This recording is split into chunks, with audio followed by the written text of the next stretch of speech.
personal year.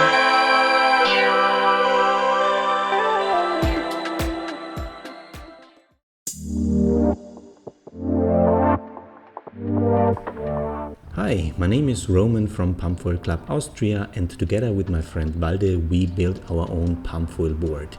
And today we show you how we did that. This method works nearly on every kind of board. We used epoxy with carbon fiber on an XPS core with self-made carbon stringers. It took us about 5 to 6 days, and we spent about 300 euros in material for one board. So in the end it's not cheap and it's a lot of mess. And if you do something wrong, you waste your money. But if anything goes well, you can say I pumped my own homemade board, which is pretty cool. So let's start with the form core. You can get these in nearly every hardware store. It's called XPS and it's available in different colors. Sometimes it's yellow, blue, orange, whatever, doesn't matter. It works well with epoxy. We used the hot wire cutter to cut out 3 pieces, 1 centerpiece and 2 side pieces. The centerpiece should have the exact size that your fin boxes fits in perfectly. We used these templates on the top and the bottom side to get a nice and straight cut.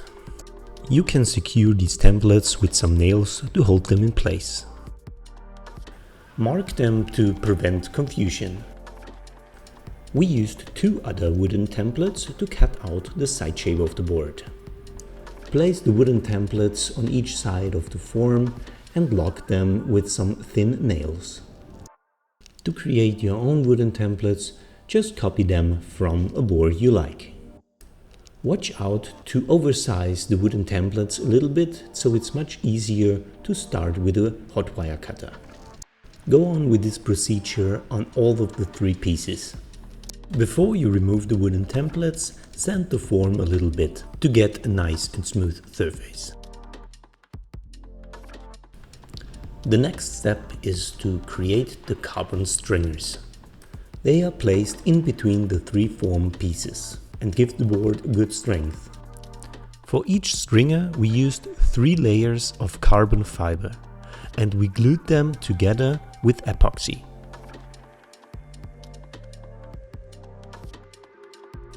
To avoid sticking to the table, we have a plastic film on the table. Then the 2 outer form parts are placed on the stringers and glued together. Put some weight on the parts so that they are rest well.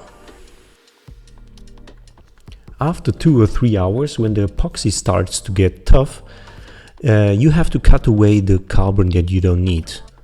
When they are dry, you can sand them a little bit and glue them together with the middle part. We used some clamps and some weight to keep everything in place. When this process is done, we can start with the fin boxes.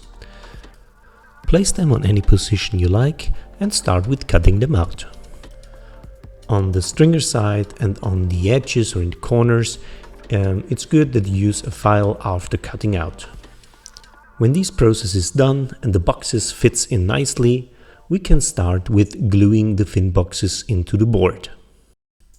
For this we used some special epoxy form, but you can also use normal resin to glue in the fin boxes into the board. It is very important that you have something which keeps the fin boxes in perfect place and alignment, and that you add some weight to prevent the fin boxes from floating up. When the form is fully cured, we can sand them down and we can start with the outline of the board. For this we used a paper template to draw the outline and cut it out with a normal handsaw. Use sandpaper to get a nice and smooth outline. Then we go on with the bottom side of the board. For this we draw some guidelines and we used cutter and sandpaper to bring the board in the shape we want. While shaping, try to use more rounded edges instead of pointed and sharp edges. They are much easier to laminate. And take your time in this process to to get a nice board shape you like. When this is done, we can start with laminating our board. Don't forget to add something into your fin box to avoid trickle in the resin into your boxes. And prepare everything you need for the laminating process, like cutting out all the sheets you will need before you start laminating. We used vacuum packaging while the curing process, but you can also do it without. The laminating you do side by side. We started with the top side, so the bottom side needs to be covered while you're laminating on the top side. When the top side is fully cured, you can sand it and start with the bottom side. It is important that you overlapping the layers for a few centimeters, so on the edges you have the double amount of the layers. When we have both sides laminated, we can start with cutting out the fin boxes and sand the whole board. After sanding, we can add some top coat, we can add some painting and as well the EVA grip tape on the top. Hope you like this video and we wish you much success with the build.